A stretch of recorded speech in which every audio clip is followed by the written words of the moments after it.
watertight. Let me explain to you. So Is that thing on right now? yeah, It's on. because it's already generating power. It's sitting in the sun. It's generating. Yeah. Even if it's facing down. Yeah. At a small amount. So everything here is tied up with silicone to the panel itself, so like no bolts go into this thing. Yep. But so you guys understand it, this part right here is glass. The part that you have under is like an epoxy. Okay, that way you help the glass not crack at all. And it's a Now this solid epoxy copper. doesn't go yellow. They have a different type of epoxy. It's like Gorilla Glue, for example. The Gorilla screens that you put in your phones have a layer of plastic, layer of glass, and another layer of plastic. Imagine that the same way process, right? So when you look at this connection, this is going to be under the rain, under wind, under anything. You see this clip right here? This is how you know it's watertight. The cable is crossed through there, right? You see these clamps right here? This is a rubber. The cable is flatly put through there, comes out of here, and out here you're only gonna see the copper cables inside. When this closes up, this thing's tight here, and when you tie them up, the rubber closes in, tightening up watertight pressure to the cable. Also, how do you adjust the panels on a way that you put a bolt without actually bolting the panel itself? These guys. This has the best name ever, UFOs. Yeah, they call UFOs. They go next to it, so they go flat with the panel, and the bolt goes on top. Meaning that the bolt just pressures the panel and helps it to move from side to side, but you don't use none of those holes. Oh. Those holes are for the old style system that you will have to bolt each one to the roof itself. Now you just roof this into the rack. So you guys have an idea. This is the rack, right? And this is gonna have a bolt with a head under and a head on top, right? One head slides down here and the other one is on top. So when you put the panel, you put that bolt onto the top and you just clamp it in, guess what? It just holds it in place without actually perforating anything.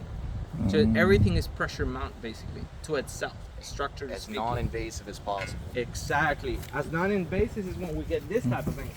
This is what I love.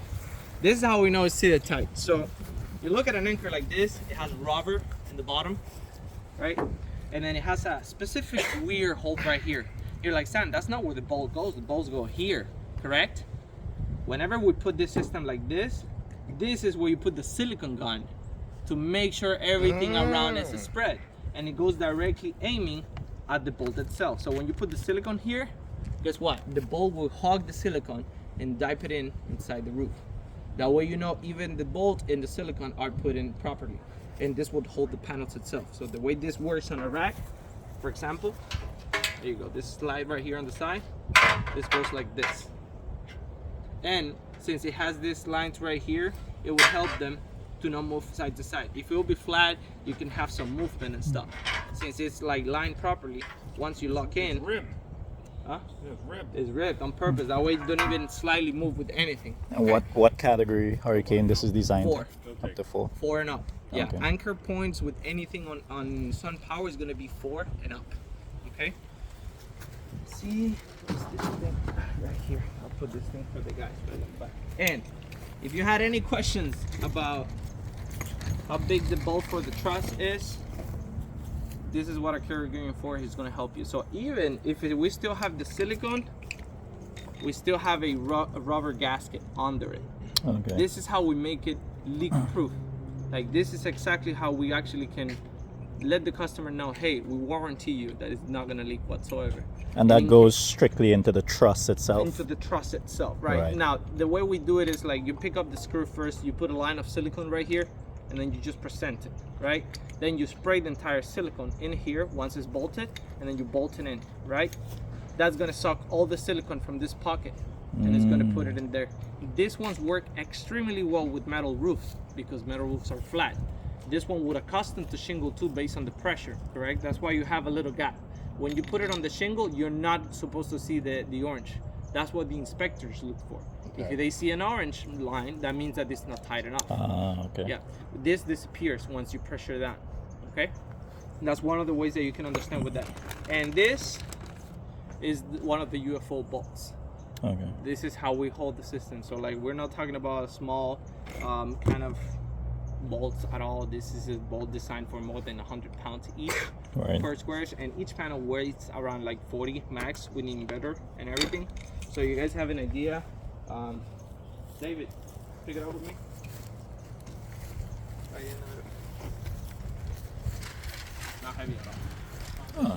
Yeah. Not heavy at all when it comes to that. So they don't even get to 100. They're between 35 pounds to 40 pounds max on each panel. And what about strong winds? Like, could it like crack it or anything like that? That's why you have categories of hurricane. Okay. So starting on 3, you go anything above 70 miles per hour wind, right? Mhm. Category 4 will be like 80 to 90 miles per hour wind, right?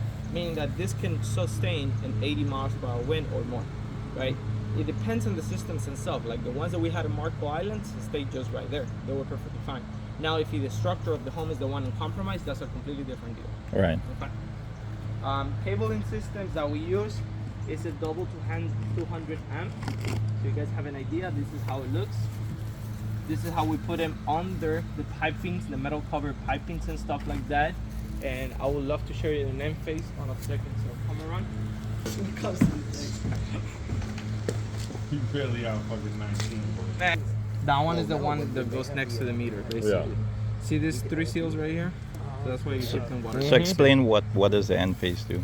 The M-Phase is basically like the smart computer that connects all the inverters together into one system and tells the system how too much output, how too much get input, basically the amount of kilowatt uses that you put into the house. Right. This is a distributor, like if you want to think it in that way.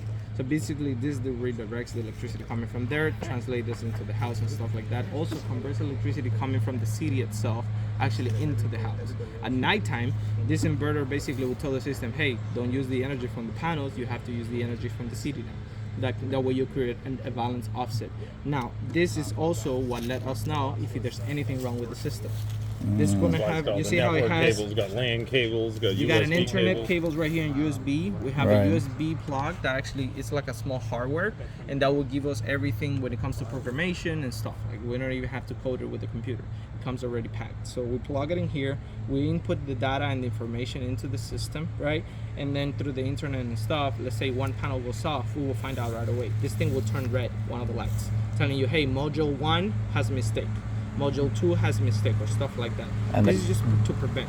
And the customer also would get that feedback on the app. Correct. If you have the app from SunPower, the 3 things that you want to read in that app is the energy output, so how much energy you're putting out, how much energy you're getting back, and then how much energy you're actually using from the regular utility. It would have every measurement for every type of energy that is being consumed out of your house. So remember how this electrical meter right there, it's analog. It only reads electricity going in. Only that, nothing else. We change that meter and we put this end phase, and now you'll be able to read energy out, energy in, and energy profit energy that you create from your system. Correct? So all the plugs and all the things here, you can see it. I don't know if you guys know about this, but this is a radio antenna. So it's a cellular radio antenna. So this is how we connect to the power bank from SunPower, just in case the customer doesn't have internet or anything. This thing is power, and it will send a signal basically letting us know, hey, panel number 3 is giving a mistake. Yeah. That we go get to fix it. Now remember, if the panel 3 out of 27 gives a mistake, the entire system is not turning off. It's just that panel right there. And what this end-phase box does when that happens is tell the other panels, hey, you can produce a little bit more to kind of balance it out, the one that we're missing out. And this also ensures that there's, like, when it switches to the city, there's no dip in power. Correct. It's seamless. Seamless. Right. You should not see, you should see more power in. Right. As you guys noticed, the panel was even working facing down. Yeah. So like, it always just gonna generate a little bit more power than And what you had to do. should they notice like one panel is not working, what's like the response time to? 42 hours max. Okay. 42 hours max. They have a panel fix actually, because they could respond way before than that. So they give you 42 hours to actually solve and target the issue. But like, you could target the issue in the first 2 hours when the customer let us know, and maybe that same day in the afternoon we can send the team to actually fix whatever's going on with it. Okay. And again, so you guys have it in purpose video. If they need to remodel anything that broke from the system, the customer doesn't have to pay anything. Okay, this is only going to come out of SunPower's pocket. Right. That's part of their warranty. Okay. We lean them down to that area, and then we can carry them up and put them into the roof. If it's a second floor roof, we would definitely use one of those stairs that carry the item for you and have like a little engine on the bottom. Oh, And yeah? then we can put it on top, yeah. No So shit. racks and stuff, we always organize it on the places that it will make the most efficiency possible. So we know we're installing this customer everything on the south roof. So we're gonna accommodate it on the south roof basically. But that's how you guys can see for yourself. The racks are right there. So basically they're only missing those anchor points, the ones that I show you guys there.